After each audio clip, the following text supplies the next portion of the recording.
everybody. Doing a sprinkler blowout tutorial real quick. I've already got my air compressor set up. I got the air compressor hose over here by the backflow preventer. So that's where we'll be doing the blowout at.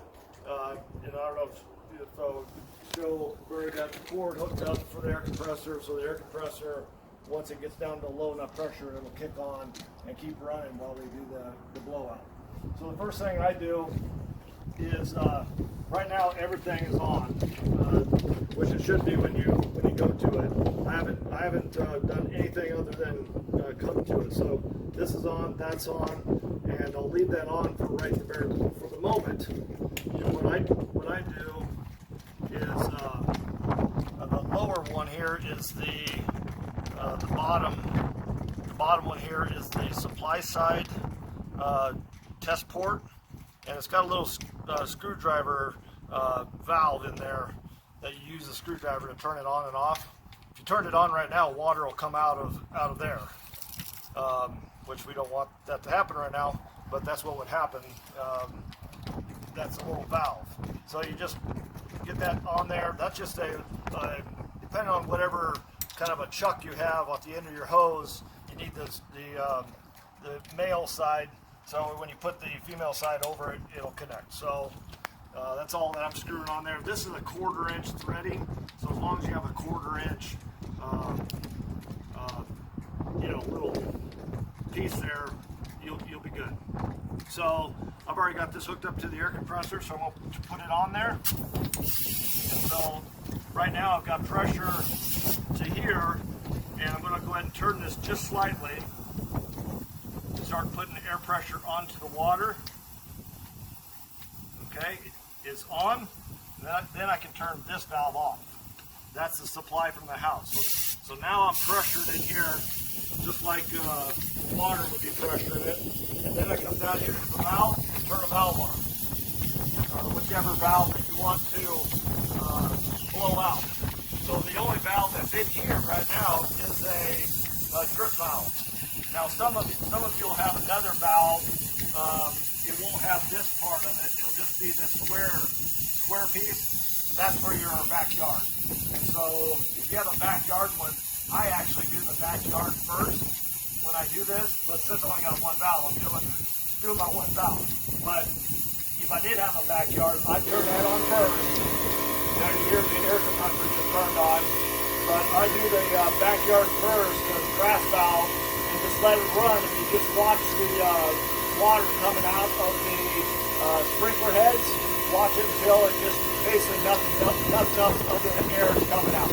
So once that's done, you can turn that valve back off, and then you can turn on the drip valve that I've got, turn it on, and just let it start pushing the water through that part of the irrigation until it's completely done.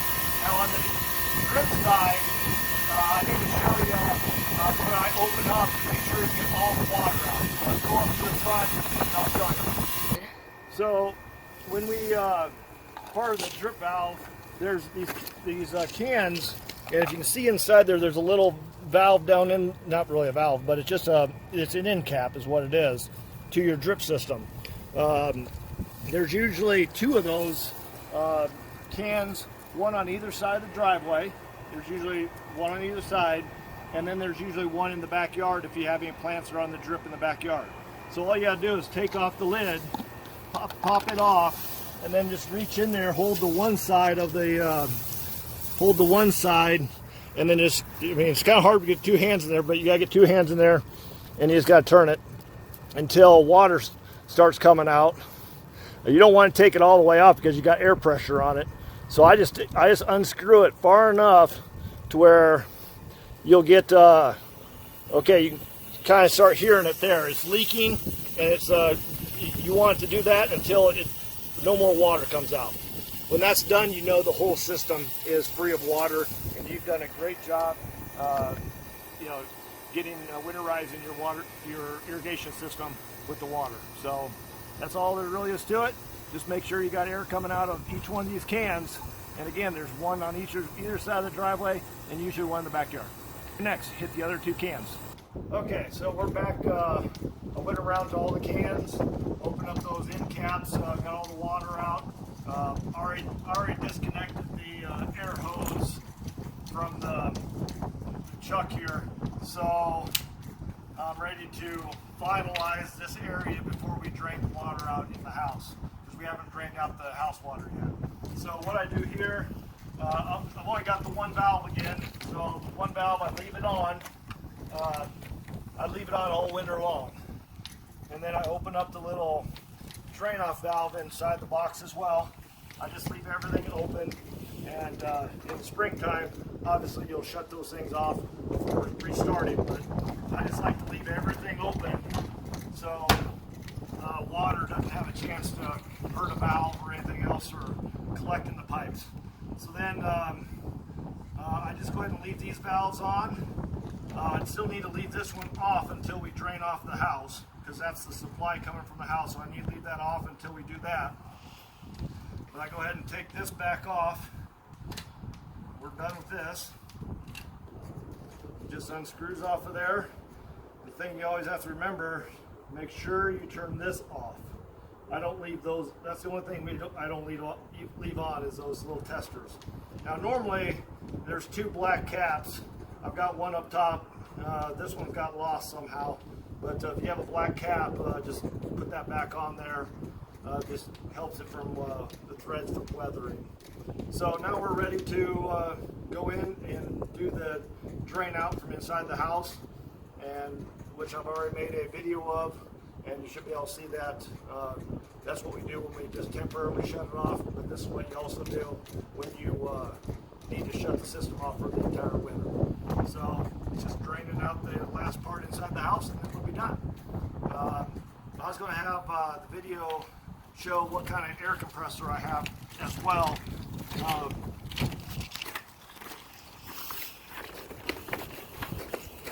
So this is my air compressor setup. It's just normal air compressor, but what you want to know about an air compressor, the bigger air compressor, probably the better for blowing out sprinkler systems. It's got to have enough volume of air in a tank to have enough volume to push all the water out of your irrigation pipes. So the bigger the system is, the bigger the air compressor needs to be. These houses here are really small, and they got smaller irrigation, so this size of an air compressor works fine. But if you even have a smaller one, it would probably still work, but you might run into some problems having enough air volume to push out all the water. You might have to do it in several stages or something before you can get all the water out. All right, so I think that's basically it for winterizing the outside, and now it's just a matter of making sure you drain off the last part inside. All right. Hey guys, Shelby here. So I am down in our mechanical room. Paul sent me in here to quickly drain out the rest of the system. So I have identified our irrigation drain off, which comes up and is right here. And so I already have a bucket down set there to collect the water. And so I'm just going to turn off the valve. So parallel is open, perpendicular is closed. And now I'm just going to let this out and just let this drain out. There we go.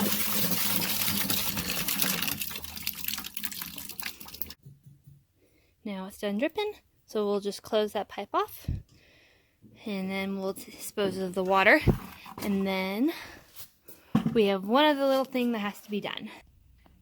So I'm now outside, back out in our garage, and I'm looking at our little timer system, and right now it is set to auto, so it would automatically come on. So I'm just going to turn it off for the season, so the valve isn't trying to kick on or whatnot while everything is winterized. So that is how you get your system ready for winter, and hope this helps. Additional information for everybody. I think somebody's going to have a question about this. On the air compressor, there's a gauge for the overall air compressor, what it will pump the air pressure up to. But then there's another gauge, at least most compressors have a gauge that you can turn the pressure up and down, and that's the pressure that comes out of the hose at the end of the hose. And so what I do, for at least for this setup here and for this size of a hose, I turn the pressure up to about 80 pounds of pressure at the gauge without the air going through the hose. Because as soon as you put the air through the hose on a continual basis, it'll drop down considerably from that 80, at least my system does. And I'm kind of putting around 55 to 60 pounds of pressure into air pressure into the system when I do this. You don't want really high pressure. 55, 60 pounds is what your normal water pressure is anyway, and so everything is designed to handle that type of pressure. You get much more pressure than that, you might be pushing the limits of the components, what they're designed to handle. And then one last thing I failed to mention, inside those cans at the end of the driveways and in the backyard, when you open those up and make sure all the water's out of there, make sure you get those things completely tight, closed back up. And what I do when I turn the system back on in the springtime, that's when I double check it. I just open those cans up and make sure you don't have dripping water or spraying water coming out of those end caps, because if you do, you can waste a lot of water in a hurry if those things aren't completely sealed up and tight and shut off. All right, those are the two additional things I remembered from the other video.